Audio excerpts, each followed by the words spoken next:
കുറുവ മോഷണ കേസിലെ ശിക്ഷ റദ്ദാക്കാൻ അപ്പീൽ. കേസിലെ ഒന്നാം പ്രതി സന്തോഷ് സെൽവമാണ് ആലപ്പുഴ ജില്ലാ കോടതിയിൽ അപ്പീൽ നൽകിയത്. സന്തോഷ് സെൽവത്തിന് 4 വർഷം കഠിന തടവാണ് കോടതി വിധിച്ചത്. മറ്റു 2 കേസുകളിലെ വിധി നാളെ പറയാനിരിക്കെയാണ് ഒന്നാം പ്രതി അപ്പീൽ നൽകിയിരിക്കുന്നത്.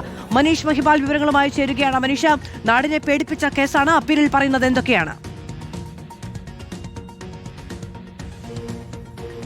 മധു, 2024 ഒക്ടോബർ, നവംബർ, ഡിസംബർ മാസങ്ങളിൽ മലയാളിയുടെ ഉറക്കം കെടുത്തിയ കവർച്ചാ സംഘമാണ് ഈ കുറുവ സംഘം. അന്ന് ആലപ്പുഴ മണ്ണഞ്ചേരി പോലീസ് 3 കേസാണ് ഒന്നാം പ്രതി സന്തോഷ് സെൽവത്തിനും 2ാം പ്രതി കട്ടുപൂച്ചനുമെതിരെ ചുമത്തിയത്. ആ കേസിൽ 3 കേസിൽ ഒരു കേസിലാണ് കഴിഞ്ഞ ദിവസം ആലപ്പുഴ ജില്ലാ 1ാം ക്ലാസ് മജിസ്ട്രേറ്റ് കോടതി അതിൽ വിധി പറഞ്ഞത്. അതിൽ 2ാം പ്രതി കട്ടുപൂച്ചനെ വെറുതെ വിട്ടു.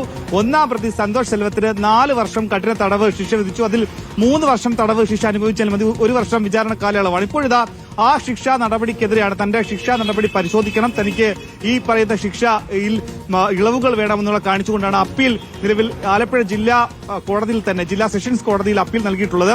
നേരത്തെ ഇനിയുള്ള 2 കേസുണ്ട്. 2 കേസുകളിൽ സ്വർണം, പണം അടക്കമുള്ള കാര്യങ്ങൾ അപഹരിച്ചതാണ് 2-3 കേസുകൾ. അങ്ങനെ മണ്ണഞ്ചേരി പോലീസിലെ 2-3 കേസുകളിൽ നാളെ വിധി പറയാനിരിക്കുകയാണ്.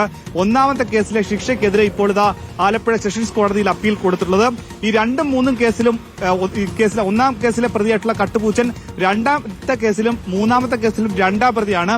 പ്രധാനമായും തെളിവുകളുടെ അഭാവമാണ് കോടതി 2ാം പ്രതി കട്ടുപൂച്ചനെ വെറുതെ വിടാൻ കാരണമായി ചൂണ്ടിക്കാണിച്ചത്.